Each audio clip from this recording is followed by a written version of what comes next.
Good morning students, welcome to NS classes. आज हम 36 number case study करेंगे जिसमें क्या गिवन है। A parabolic arc is an arc in the shape of a parabola. जो parabolic arc होती है वो किस शेप में होती है?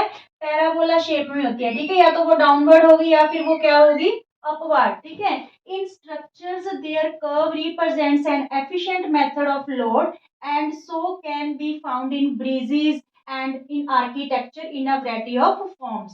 तो ये जो एफिशिएंट मेथड है किसी भी स्ट्रक्चर को फॉर्म करने का, इस वजह से ये वैरायटी ऑफ फॉर्म्स में है जो आर्किटेक्चर में और ब्रिजेस में पाई जाती है।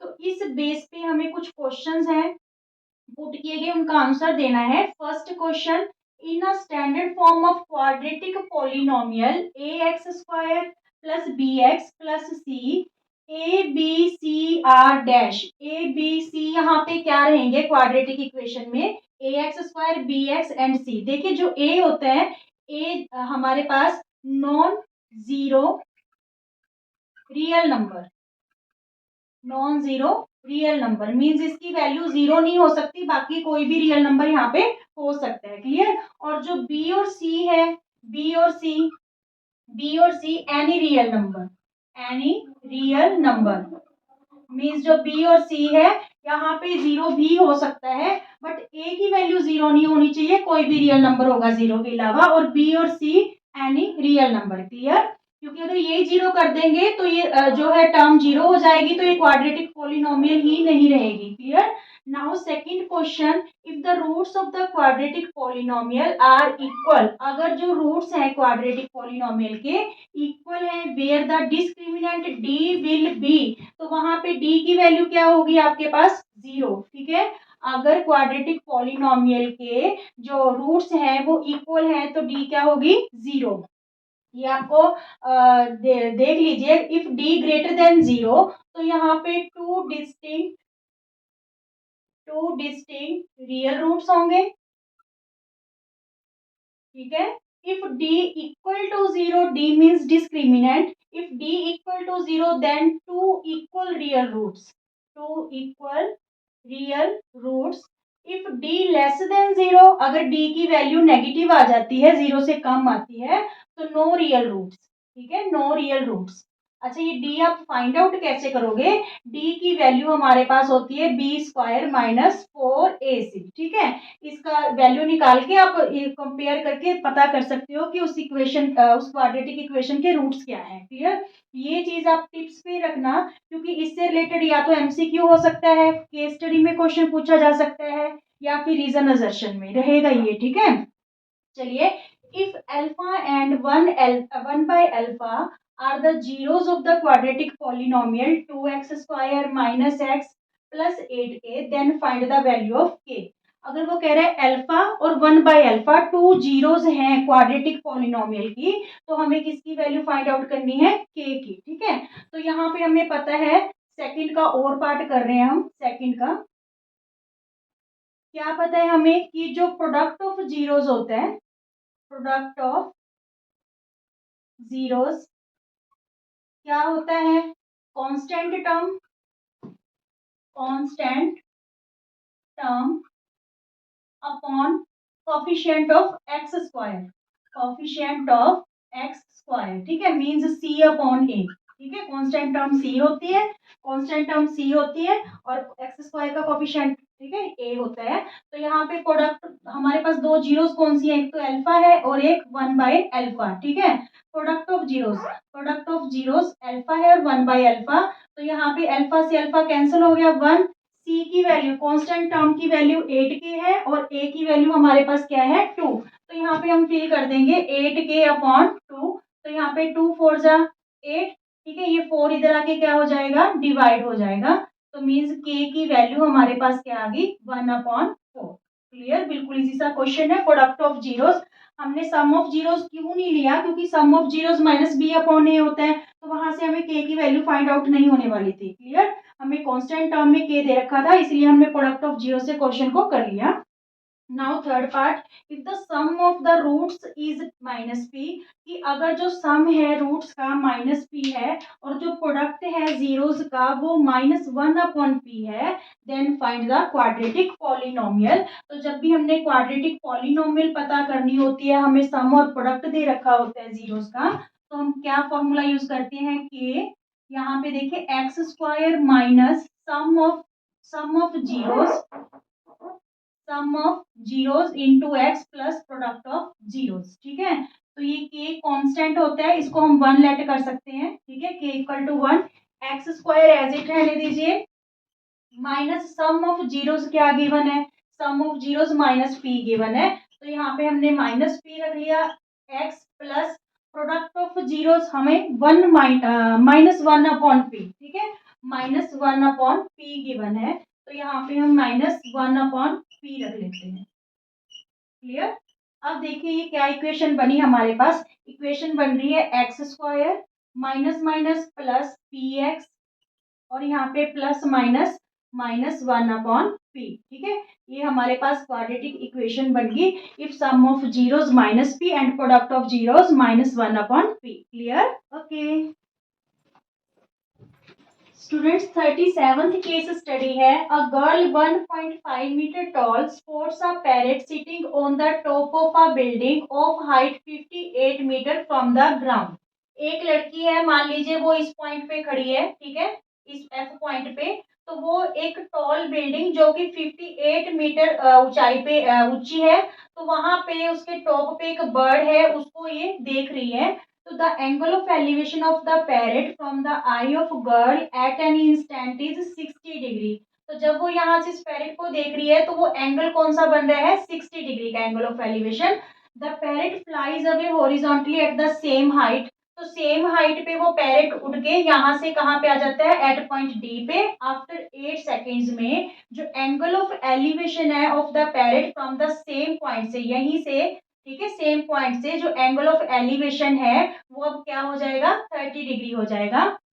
तो हमें इस इंफॉर्मेशन के बेस्ड पे इन क्वेश्चंस का आंसर करना है। ठीक है, लड़की की हाइट क्या है हमारे पास, 1.5 मीटर, 1.5 मीटर। ठीक है, तो चलिए फर्स्ट क्वेश्चन है, find the distance between the girl and the building. Girl यहाँ पे है, गर्ल और बिल्डिंग के बीच की डिस्टेंस हमें जो है फाइंड आउट करनी है। ठीक है, मींस ए बी हमें फाइंड आउट करना है। ए बी और एफ जी की वैल्यू सेम रहेगी। सबसे पहले देखिए ई और डी, ये हाइट सेम है। ठीक है, तो ये 58 मीटर है, तो ये सी डी भी क्या हो जाएगी, 58 मीटर। और जो ए एफ है हमारे पास 1.5 है, it's means B G is also 1.5 metre. तो ये जो हाइट है बिल्डिंग की ई बी 58 है, क्योंकि हमारे पास ट्राइंगल, तो जब जो भी हम क्वेश्चन बनाएंगे तो एफ जी ई और एक ट्राइंगल लेंगे एफ एच डी, तो हमको तो सिर्फ इतनी हाइट चाहिए ना, ई जी जितनी और डी एच जितनी, तो ये हाइट हम फाइंड आउट कर लेते हैं। पूरे 58 में से ये 1.5 माइनस कर देंगे तो हमारे पास ये वाली हाइट क्वेश्चंस में यूज होगी। ठीक है, तो हम यहाँ पे पहले फाइंड आउट कर लेते हैं। देखिए ई जी कैसे पता करेंगे, पूरी बीई में से हम माइनस कर देंगे बीजी। ठीक है, बीई हमारे पास 58 है और बीजी 1.5 है, तो यहाँ पे ये 56.5 आ गई, 56.5 मीटर है जो ईजी की जो है वैल्यू आ गई। ईजी और D H both are same, EG और डी एच, ठीक है, both are same 56.5 metre. Clear यहाँ तक। अब देखिए फर्स्ट क्वेश्चन क्या है, find the distance between the girl and the building. Girl और बिल्डिंग के बीच, गर्ल और बिल्डिंग के बीच जो डिस्टेंस है वो फाइंड आउट करनी है, मींस हमें ए बी फाइंड आउट करना है। तो यहाँ पे देखिए ये वाली ट्रायंगल लेंगे, in triangle E F G. ठीक है, इन ट्रायंगल फर्स्ट पार्ट देखिए, in triangle E F G. तो यहाँ पे हम क्या करेंगे, परपेंडिकुलर अपॉन बेस, क्योंकि हमने बेस ही फाइंड आउट करना है। परपेंडिकुलर ई जी अपॉन एफ जी, तो ये परपेंडिकुलर अपॉन बेस क्या बना, 10। ठीक है, और एंगल ऑफ एलिवेशन कौन सा था यहाँ पे, जब यहाँ पे देख रही थी फर्स्ट एंगल 60 डिग्री का, तो 10 60 डिग्री। क्लियर। तो यहाँ पे ई जी की वैल्यू हमने निकाली 56.5 मीटर, एफ जी हमने फाइंड आउट करना है, और tan 60 की वैल्यू क्या होती है √3, तो ये इंटरचेंज हो जाएगा। ठीक है, यहाँ पे हमारे पास वैल्यू आई 56.5 अपॉन √3 इक्वल टू FG। ठीक है, अगर आप इसको रैशनलाइज करोगे तो ये वैल्यू आ जाएगी हमारे पास 56.5 √3 अपॉन 3। ठीक है, इक्वल टू FG, ये FG की हमारे पास आ गई value. Now second question means जो लड़की है उसकी बिल्डिंग से कितनी दूरी है 56.5 √3 अपॉन 3 मीटर। ठीक है, ये हमारे पास आंसर आ गया इसका फर्स्ट क्वेश्चन का, और ये 1 मार्क का है आपका क्वेश्चन। नाउ सेकंड क्वेश्चन जिसमें हमें चॉइस गिवन है 2 मार्क्स का है। Find the distance of first position of the parrot from the I of the girl. First position parrot की ये थी, बिल्डिंग पे बैठा था। ठीक है, तो उस गर्ल की आई से उस पैरेट की कितनी दूरी है, मींस हमें EF फाइंड आउट करना है। इस बार क्या फाइंड आउट करना है, EF, find the distance between the first position of the parrot from the eye of the girl। ठीक है, तो चलिए सेकंड क्वेश्चन करते हैं। इसमें कौन सी ट्रायंगल, इसमें भी यही वाली ट्रायंगल है जो यूज होने वाली है फर्स्ट पोजीशन में, EFG। In triangle EFG।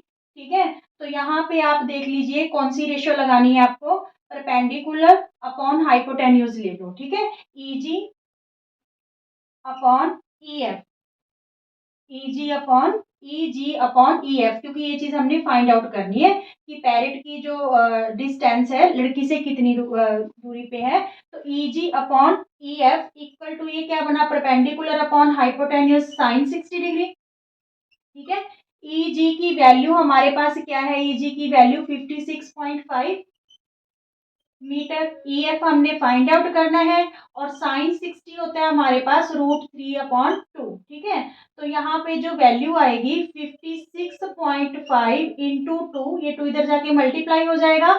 ठीक है, और 3 रूट का 3 इधर आके क्या हो जाएगा डिवाइड, और EF इधर जाके मल्टीप्लाई। क्लियर, क्लियर ये बात। EF √3 बनता तो वो √3 इधर आके क्या हो जाना था डिवाइड। अब देखिए ये वैल्यू क्या आई, 5 2 जा 10, 2 6 जा 12 और 1 13, 2 5 जा 10 और 1 11। ठीक है, upon √3 equal to EF, means EF की वैल्यू लड़की की उस पैरेट की फर्स्ट पोजीशन से जो दूरी है 113 अपॉन √3 मीटर आ गई। क्लियर, ये हमारे पास सेकंड क्वेश्चन का फर्स्ट पार्ट का आंसर आ गया कि उस लड़की की फर्स्ट पोजीशन पैरेट की थी जो, वहां से कितनी दूरी है, मींस हमने हाइपोटेन्यूज फाइंड आउट करना था। Now how much distance parrot cover, parrot ने कितनी डिस्टेंस कवर की, तो हमें क्या पता करना है, ED पता करना है, क्योंकि यहाँ से उड़ के वो कहाँ पे गया है, E पॉइंट से उड़ के कहाँ पे गया है D पॉइंट पे। तो ये हम कैसे फाइंड आउट करेंगे, देखिए स्टूडेंट्स, अगर हम पूरी FH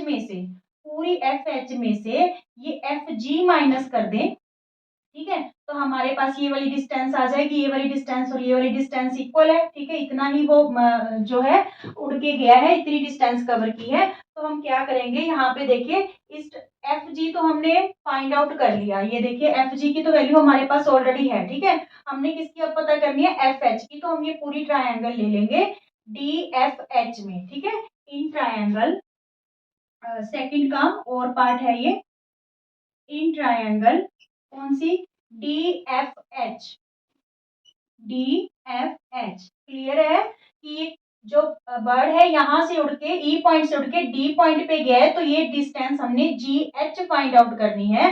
तो पूरी FH में से अगर हम FG माइनस कर देंगे, क्लियर होगी ना ये बात। अब देखिए DFH में अब हम क्या करेंगे, परपेंडिकुलर अपॉन बेस। ठीक है, परपेंडिकुलर DH अपॉन बेस क्या है FH, तो perpendicular upon base tan 30 degree बना। अब एंगल कौन सा है इस ट्रायंगल का, जब वो बर्ड उड़ के आगे जाता है तो एंगल ऑफ एलिवेशन 30 डिग्री हो गया था। ठीक है, तो यहाँ पे एंगल हमने 30 डिग्री लेना है।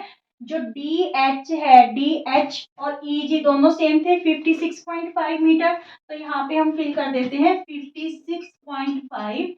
FH हमने फाइंड आउट करना है, और जो √30 है, √30 की वैल्यू हमारे पास रहेगी 1/√3, तो ये मल्टीप्लाई हो जाएगा, क्रॉस मल्टीप्लाई। FH की वैल्यू 56.5 √3 मीटर आ गई। ठीक है, अभी तो फिलहाल हमारे पास एफ एच की आई है वैल्यू। हमने पता करना है कि डिस्टेंस जो पैरेट ने कवर की है तो वो डिस्टेंस क्या आएगी, distance covered by parrot, covered by parrot. तो हम क्या करेंगे, पूरी एफ एच में से, एफ एच में से क्या माइनस कर देंगे, एफ जी। ठीक है, एफ जी तो वो किसके इक्वल आ जाएगा, जी एच के, मीन्स जो उसने डिस्टेंस कवर की है। ठीक है, एफ एच की वैल्यू अभी अभी हमारे पास क्या आई, 56.5 √3 माइनस एफ जी की वैल्यू हमारे पास क्या थी, 56.5 √3 अपॉन 3।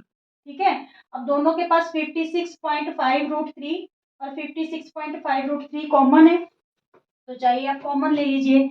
56.5 √3 कॉमन लेंगे तो यहाँ पे हमारे पास बचा 1 और यहाँ पे क्या बचा, 1/3। ठीक है, तो ये 56.5 √3, तो ये 3 बन जाए 3, 3 में से 1 माइनस होगा तो 2/3, तो ये क्या आ गया, 2/3। तो ये वैल्यू आपके पास आ जाएगी 5 2 जा 10, 5 2 जा 10, 2 6 जा 12 और 1 30, और 2 5 जा 10 और 1 11, ये वाला जीरो कैंसिल हो जाएगा, √3/3। ठीक है, मीन्स जो डिस्टेंस कवर की है पैरेट ने 113 √3/3 मीटर डिस्टेंस उसने कवर की है। क्लियर, ये वाला पार्ट। अब find the speed of the parrot in 8 seconds. 8 second में वो कितनी डिस्टेंस कवर करेगा, ये फाइंड आउट करना है। Students, distance find, speed find out करनी है पैरेट की 8 सेकंड में। तो यहाँ पे स्पीड हमारे पास क्या होती है, distance upon time, distance upon time. ठीक है, तो डिस्टेंस हमारे पास क्या आई थी, पैरेट ने कितनी डिस्टेंस कवर की, 113 √3/3। ठीक है, और टाइम 8 सेकेंड है तो अपॉन में क्या आ जाएगा, 8, अपॉन में 8, तो ये डबल ओवर हो गया, रेसिप्रोकल हो जाएगा, 113 √3/3, और ये वाला जो नीचे वाला ओवर है 1/8 हो जाएगा। तो जो स्पीड है पैरेट की 113 √3/8, 3 जा 24। ठीक है, डिस्टेंस मीटर में थी, टाइम सेकंड में है तो मीटर पर सेकंड में आ गई। अगर क्वेश्चन में आपको √3 की वैल्यू दी जाती है 1.73, ठीक है, तो आप 113 को 1.73 से मल्टीप्लाई करके आप प्रॉपर उसका आंसर पता कर सकते हो, नहीं तो ये भी करेक्ट है। Clear, okay students, 38th case study रहेगी, the number of tangent drawn from a point on a circle depends upon the position of the point with respect of a circle.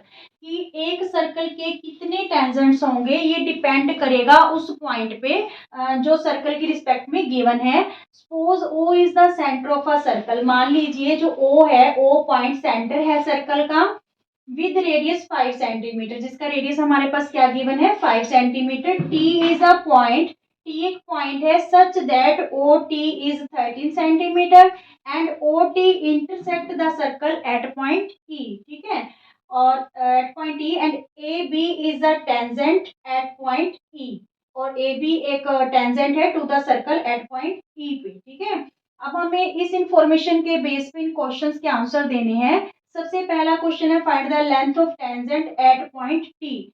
T point से हमें जो tangent की length है वो find out करनी है। तो हमने यहाँ पे दोनों जो टेंजेंट्स है वो बना लिए हैं, टी पी और टी क्यू, दोनों की लेंथ सेम होगी because from the external point length of tangents equal होती है। ठीक है, अब देखिए, हमें पता है कि जो टेंजेंट है through the point of contact is perpendicular to the radius, means ये राइट एंगल हो गया। हमें पता क्या करना है, पीटी पता करनी है। ठीक है, मींस बेस पता करना है, तो हाइपोटेन्यूज हमारे पास क्या रहेगा, ओटी रहेगा। तो यहाँ पे ये राइट एंगल ट्रायंगल है तो हम पाइथागोरस थ्योरम यूज करके इस क्वेश्चन को फाइंड आउट कर लेंगे। ठीक है, इन ट्रायंगल पीओटी। ठीक है, तो हाइपोटेन्यूज कौन सा है, ये ओटी, ओटी का square equal to perpendicular OP का स्क्वायर प्लस बेस पीटी का स्क्वायर। ठीक है, तो यहाँ पे ओटी आपके पास क्या गिवन है, 13, 13 का स्क्वायर, रेडियस गिवन है हमारे पास 5 प्लस पीटी का स्क्वायर। तो 13 13 जा 169, 5 5 जा 25, इधर आके क्या हो जाएगा, माइनस इक्वल टू पीटी का स्क्वायर, तो ये 144। ठीक है, इसका जो रूट होगा तो पीटी की वैल्यू हमारे पास क्या आ जाएगी 12। ठीक है, पीटी की वैल्यू क्या आ जाएगी 12। अब देखिए पीटी की वैल्यू हमारे पास 12 आ गई, फर्स्ट क्वेश्चन का आंसर हो गया हमारा। इसका जो हमें चॉइस में क्वेश्चन दे रखा है, find the length of the tangent A B tangent की लेंथ पता करनी है। If the length of tangent at point T is 12, वो हमने 12 ही निकाली है, जो हमारी टीपी है इज ऑल्सो 12। हमें पता क्या करना है, ए बी फाइंड आउट करनी है। ठीक है, और वाला जो ऑप्शन है फर्स्ट क्वेश्चन का, उसमें हमने किसकी लेंथ फाइंड आउट करनी है, ए बी की। तो देखिए ये कैसे होगा, देखिए यहाँ पे ये पूरी लेंथ आपके पास क्या आ गई 12, ये एक्सटर्नल पॉइंट है, तो एक्सटर्नल पॉइंट से जो टेंजेंट की लेंथ है वो क्या होगी, इक्वल। यानी पी ए और ए ई क्या होगा, इक्वल होगा। तो मान लीजिए आप पी ए को एक्स लेट कर लेते हो, तो ए ई भी क्या हो जाएगा आपके पास, एक्स हो जाएगा। ठीक है, नाउ ये पूरी साइड आपके पास 12 थी, तो इतना पार्ट अगर एक्स है तो ये बचा हुआ पार्ट क्या रह गया 12 माइनस एक्स। क्लियर ये बात। पहले तो देखिए यहाँ पे AP equal to AE, AP equal to AE। ठीक है, length of tangents, length of tangents from external point, from external point. ठीक है, ये लेंथ होगी टेंजेंट की, तो हमने इसको क्या लेट कर लिया, इसको हमने लेट कर लिया x सेंटीमीटर। ठीक है, ये भी x हो गया और ये भी x हो गया। तो पूरी पी टी हमारे पास 12 थी, उसमें से हम अगर हम A P means x minus कर देंगे तो ये ए टी हमारे पास क्या आ जाएगा 12 माइनस एक्स। ठीक है, ए टी देखिए, ए टी लिख लीजिए, A T equal to P T minus A P, A T equal to P T minus A P. तो पी टी हमारे पास 12 थी और ए टी हमारे पास ए पी क्या है, एक्स है। ठीक है, पी टी पूरी 12 थी और जो ए पी है एक्स है, तो ये हमारे पास ए टी की वैल्यू आ गई।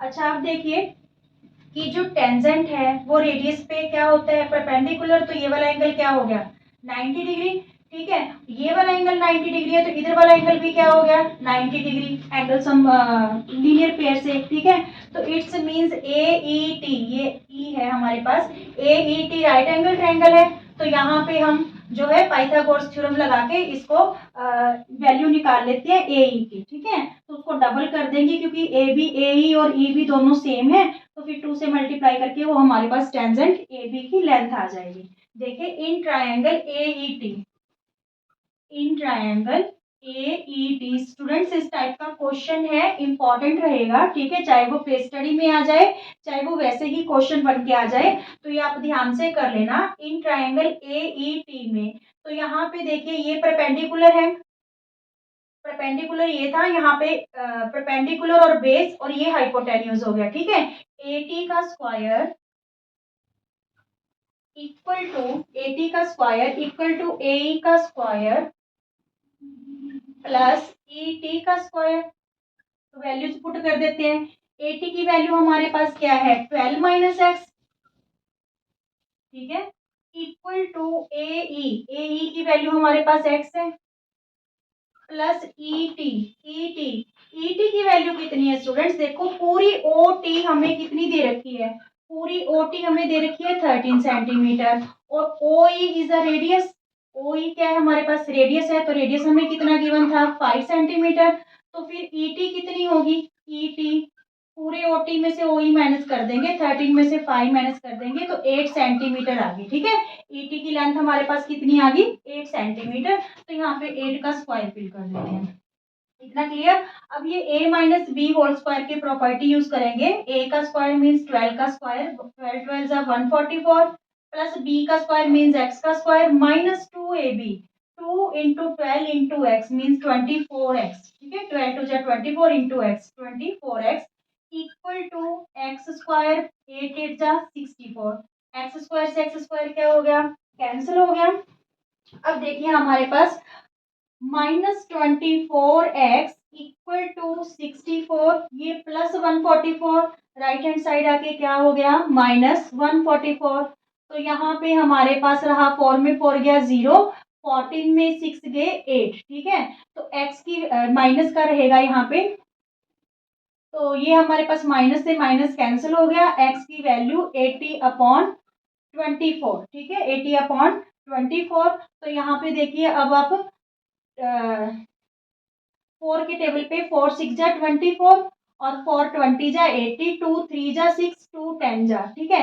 तो x की वैल्यू हमारे पास 10/3 सेंटीमीटर आ गई, ठीक है। यानी ए ई हमारे पास क्या आ गया, ए ई 10/3 सेंटीमीटर। अपने पता क्या करना है, ए बी इस टेंजेंट की लेंथ पता करनी है, which is A E plus E B, A E plus E B, ठीक है। तो ये ए ई की वैल्यू जो 10/3 है, ये ही ई बी की वैल्यू है, क्योंकि सेम ही प्रोसेस इधर होके ये भी वैल्यू सेम ही आएगी, ठीक है। और वैसे भी चलो 10/3 10/3 प्लस 10/3, तो यहाँ पे ए बी इक्वल टू, ये हम ऐड करेंगे तो ये 20/3 सेंटीमीटर आ गई इस टेंजेंट की लेंथ। ए बी की लेंथ हमारे पास कितनी आ गई, 20/3। How many tangents can be drawn from point O point से कितने टेंजेंट्स ड्रॉन किए जा सकते हैं, यहाँ से कोई टेंजेंट ड्रॉन नहीं किया जा सकता, जो ये लाइन होगी दैट इज कोड, ठीक है, कोड होगी ना कि ये टेंजेंट होगी। How many tangents can be drawn at point from point T, T से कितने टेंजेंट्स हम ड्रॉ कर सकते हैं, 2, ठीक है। यहाँ पे 2 आंसर रहेगा, 2 टेंजेंट्स। और यहाँ वाले का क्वेश्चन जो सेकंड पार्ट है इसका रहेगा no tangent, no tangent. Clear, okay. Friends 39th case study है। In summer vacation Rahul went to park with his friends, here they played some fun game, they consider block in the shape of cube with one letter or number written on each face is shown below। तो यहाँ पे जो उन्होंने कुछ है cube type blocks use किए, उन पे किसी पे तो नंबर लिखा हुआ है, किसी पे अल्फाबेट है। तो इसी इंफॉर्मेशन के बेस पे आपको इन क्वेश्चंस के आंसर देने हैं। Find the probability of getting an alphabet, alphabet की है जो प्रोबेबिलिटी क्या होगी इन ब्लॉक्स में। देखिए टोटल ब्लॉक्स हमारे पास 6 हैं, 4 पे तो नंबर्स हैं और 2 पे क्या है, अल्फाबेट लेटर्स हैं ए और बी, ठीक है। तो यहाँ पे probability of getting an alphabet, तो ये हमारे पास क्या रहेगी, फेवरेबल आउटकम, यहाँ पे जो होगी favourable outcome upon total outcome, ठीक है, अपॉन टोटल आउटकम। तो फेवरेबल आउटकम आपके पास क्या है, अल्फाबेट की पूछी है, तो अल्फाबेट या तो ए है या बी है, तो 2 ही है। और टोटल कितने हमारे पास 6, तो 2/6, ये प्रोबेबिलिटी हमारे पास क्या आ गई, 1/3, ठीक है। Now second question is find the probability of getting a prime number. तो यहाँ पे probability of getting a prime number को फाइंड आउट करने की यहाँ पे क्या प्रोबेबिलिटी रहेगी। यहाँ पे देखिए प्राइम नंबर इनमें से कौन कौन से है, 2 भी प्राइम नंबर, 3 5 7, ये जो चारों नंबर हैं चारों के चारों ही प्राइम नंबर है। तो यहाँ पे फेवरेबल आउटकम्स हमारे पास 4 हो जाएंगे, टोटल आउटकम कितनी है 6, ठीक है। तो ये कैंसिल होके क्या आ गया आंसर हमारे पास 2/3, ठीक है। Now find the probability of getting a consonant, consonant vowels को छोड़ के बाकी सारे लेटर कॉन्सोनेंट्स होते हैं, तो ए इज वोवल और बी इज कॉन्सोनेंट, ठीक है। तो यहाँ पे probability of getting a consonant, तो ये 1/6 हो जाएगी, क्योंकि बी ही यहाँ पे हमारे पास एक कॉन्सोनेंट है, ठीक है, ए वोवल है। Now probability of impossible event is always 0, impossible event की जो प्रोबेबिलिटी होती है वो क्या होती है, 0 होती है। मान लीजिए यहाँ पे आपके पास 6 ब्लॉक है, तो इसमें सी लेटर आने की प्रोबेबिलिटी क्या होगी, तो ये 0 होगी, बिकॉज सी किसी ब्लॉक पे लिखा ही नहीं हुआ। क्लियर, तो इम्पॉसिबल इवेंट कहलाता है वो ऐसा इवेंट, और उसकी प्रोबेबिलिटी फिर हमारे पास क्या होती है, 0। Is it clear, okay. 40 number की केस स्टडी रहेगी। A petrol pump owner wants to analyse the daily need of petrol at his own petrol pump. For this he collects the data of 130 vehicles, 130 vehicle का वो data collect करता है। The following frequency distribution table shows the classification of number of vehicles and volume of petrol. यहाँ पे number of vehicles show कर रखे हैं और यहाँ पे वॉल्यूम ऑफ पेट्रोल शो कर रखा है। ठीक है, तो हमें इस इंफॉर्मेशन के बेस पे इन क्वेश्चंस के आंसर देने हैं। फर्स्ट जो क्वेश्चन है, find the average volume of petrol. Average पता करनी है, मीन्स हमें क्या पता करना है, मीन पता करना है। ठीक है, सबसे पहले देखिए जो ये फ्रीक्वेंसी है 1 2 3 4 2 6 7 2 9, ये हमारे पास जो है एक्सक्लूसिव फ्रीक्वेंसी नहीं है, इंक्लूसिव फ्रीक्वेंसी की फॉर्म में गिवन है। तो सबसे पहले हम इसे एक्सक्लूसिव जो फ्रीक्वेंसी की फॉर्म में बनाएंगे। यहाँ पे 1 से लेके 3 तक है, यहाँ पे 4 से। तो हमने कैसे करना है, देखिए जो अपर लिमिट और लोअर लिमिट में कितने का डिफरेंस है, 1 का डिफरेंस है। 1 को आप 2 से डिवाइड कर दोगे तो क्या आएगा, 0.5। तो हम क्या करेंगे, लोअर लिमिट में 0.5 माइनस करते चलेंगे, लोअर लिमिट में 0.5 माइनस करते चलेंगे और अपर लिमिट में 0.5 प्लस करते चलेंगे। समझ लगी? तो फिर ये हमारी सीरीज सेट हो जाएगी। देखिए अपर लिमिट और लोअर लिमिट में कितने का डिफरेंस है, 1 का। तो 1 को आप 2 से डिवाइड कर दो, 0.5। तो लोअर लिमिट में हम 0.5 माइनस करते जाना है और अपर लिमिट में 0.5 प्लस करते जाना है। ठीक है, तो चलिए करते हैं। यहाँ पे देखिए 1 में 0.5 माइनस करेंगे तो 0.5, 3 में 0.5 ऐड करेंगे तो 3.5। ठीक है, ये कॉन्टिन्यूस सीरीज में अब बन जाएगी आपकी। 4 में 0.5 माइनस करोगे तो 3.5, 6 में प्लस करोगे तो 6.5। ठीक है, तो ऐसे ये बनती चलेगी 6.5 से 9.5।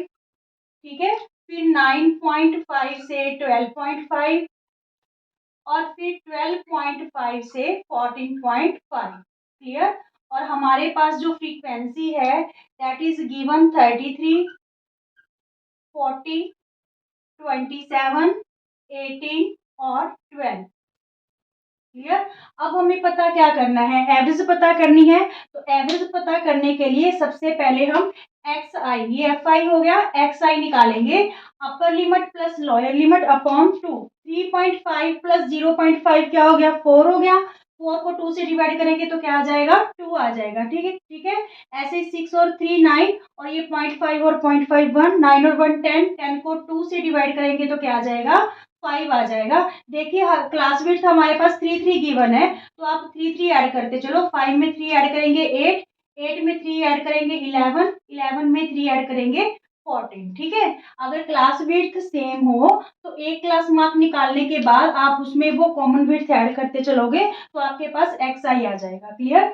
Now product of f i and x i, 33 2 जा 66, 45 जा 200, 8 7 जा 56, 5 8 2 जा 16, 16 और 5 21 और 18 को हम 11 से मल्टीप्लाई करेंगे तो ये आ गया हमारे पास 198 और 12 को हम 14 से मल्टीप्लाई करेंगे तो ये आ गया हमारे पास 168। ठीक है, अब हमने टोटल किसका लेना है, सिग्मा एफ आई। तो एफ आई तो उसने बोला है कि 130 व्हीकल्स पे उसने जो है डाटा कलेक्ट किए हैं, तो इसका जो टोटल होगा वो 130 होगा। देखिए 7 और 3 10 और ये भी 10, 10 और 10 20, 2 कैरी होगा, 2 और 1 3 4 5 6, 6 और 4 10, 10 और 3 13। ठीक है, अब इसका टोटल देखिए सिग्मा एफ आई एक्स आई का 8, 8 और 8 16, 16 और 6 22, 22 और 6 28, 2 कैरी हुआ, 2 और 6 8, 8 और 9 17, 17 और 1 18, 18 और 6 24, 2 कैरी हुआ, 2 और 2 4 6 8। ठीक है, ये आ गया हमारे पास 848। तो हमारे पास एवरेज क्या आ गई, sigma F I x I upon sigma F I. तो ये 848 अपॉन 130। ठीक है, तो इसको आप डिवाइड कर लो 848 को 130 से। ठीक है, तो यहाँ पे 13, 8 जा 8 0 0, 8 3 जा 24, 2 8 1 जा 8 और 2 10, ये तो बड़ा हो गया। 13 130 को 6 से कर लेते हैं, 3 6 जा 18, 6 1 जा 6 और 1 7 और फिर 7 से करके देख लो 9 1 0, ये बड़ा हो जाएगा। तो यहाँ पे 13 6 जा 7 8 0, तो ये आपके पास रहा यहाँ पे 14 में 8 गया 6। ठीक है, पॉइंट लगा के यहाँ पे ले लेंगे हम 0, तो 680, 680 देखिए यहाँ पे 13 5 जा 13 5 जा 65, यहाँ पे रहा 30, फिर एक 0 ले लेंगे तो यहाँ पे 300 कहाँ पे आएगा, 13 3 जा 39, 13 2 जा मीन्स अप्रोक्सीमेशन में हम ले लेंगे 6.5 लीटर। ठीक है, एवरेज जो है, एवरेज वॉल्यूम क्या आ गया पेट्रोल का, 6.5 लीटर। क्लियर, ये हमारे एवरेज का मीन्स उसका मीन ही निकालना होता है। ठीक है ना, तो आप डायरेक्ट मेथड यूज करके, यहाँ पे हमने डायरेक्ट मेथड यूज किया है मीन निकालने के लिए। क्लियर। सेकंड क्वेश्चन जो इसका हमें चॉइस में क्वेश्चन है, मोड पता करना है वॉल्यूम ऑफ पेट्रोल का। तो मोड फाइंड आउट करने के लिए हम हाईएस्ट फ्रीक्वेंसी वाली क्लास देखते हैं। तो यहाँ पे हाईएस्ट फ्रीक्वेंसी क्या है, 40, तो 40 के सामने वाली क्लास क्या है, 3.5 से 6.5। ठीक है, तो ये हमारे पास F1 हो जाएगी, इससे प्रोसीडिंग वैल्यू फ्रीक्वेंसी की F0 और सक्सीडिंग वैल्यू F2, और 3.5 हमारे पास क्या होगी, लोअर लिमिट। अब जो हमारे पास मोड का फॉर्मूला रहता है, मोड किसके इक्वल होता है, हमारे पास lower limit plus F1 minus F0 upon 2F1 minus F0 minus F2 into H। ठीक है, H मीन्स क्लास साइज या विड्थ। ठीक है, अब यहाँ पे हम वैल्यूज पुट कर देते हैं। लोअर लिमिट की वैल्यू है हमारे पास 3.5 प्लस F1 हमारे पास 40 है, F0 33 है, अपॉन 2F1 का मतलब 2 इंटू 40, तो ये हो गया 80 माइनस F0 33 और F2 हमारे पास है 27 इंटू H, क्लास का जो डिफरेंस है अपर लिमिट और लोअर लिमिट का, दैट इज 3। क्लियर यहाँ तक। अब देखिए 3.5 प्लस यहाँ पे देखिए 7 रहा हमारे पास, और यहाँ पे 33 और 27 बन गए 60, 7 और 3 10, 3 और 2 5 और 1 6, 60 80 में से 60 माइनस करेंगे तो यहाँ पे हमारे पास आएगा 20। क्या आएगा, 20। ठीक है,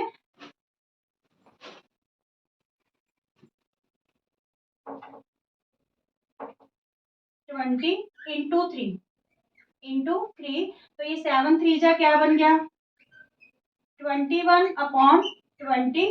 तो यहाँ पे हम 21 को 20 से डिवाइड कर लेते हैं, 21 को 20 से, 21 जा 21 जा 20, यहाँ 1 रहा, पॉइंट लगा के 0, ये जा नहीं रहा तो यहाँ पे एक 0 और लगा के 0 ले लेंगे, 25 जा 100। ठीक है, तो ये हमारे पास क्या आ गया, 3.5 प्लस 1.05।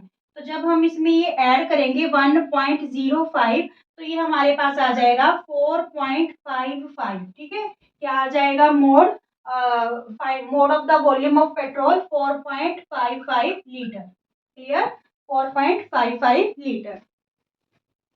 स्टूडेंट्स सेकंड क्वेश्चन है फाइंड द मॉडल क्लास। तो मॉडल क्लास हम ऑलरेडी फाइंड आउट कर चुके हैं। हाईएस्ट फ्रीक्वेंसी के सामने वाली क्लास क्या होती है, मॉडल क्लास। तो ये मॉडल क्लास हमारे पास आ गई 3.5 टू 6.5। ठीक है, इसका आंसर ये रहेगा। Now if approximately 2000 vehicles comes daily at the petrol pump, अगर डेली पेट्रोल पंप पे 2000 व्हीकल्स आते हैं, then how much litre of petrol pump should have. तो पेट्रोल पंप पे कितना है जो पेट्रोल होना चाहिए। आपको ध्यान होगा एवरेज वॉल्यूम हमने 6.5 लीटर निकाला था। ठीक है, 6.5 लीटर पर व्हीकल। तो यहाँ पे व्हीकल कितने हैं, 2000 पर डे आ रहे हैं, और एवरेज क्या थी 6.5। तो कितने पेट्रोल की जरूरत होगी पर डे, मल्टीप्लाई कर देंगे, 2 5 जा 10, 2 6 जा 12 और 1 13 और 3 जीरोस थी। यहाँ पे एक डिजिट छोड़ के पॉइंट है, तो यहाँ पे 13,000, ठीक है, लीटर पेट्रोल की क्या होगी, जरूरत होगी, अगर डेली नीड को फुलफिल करना है। Okay, thank you.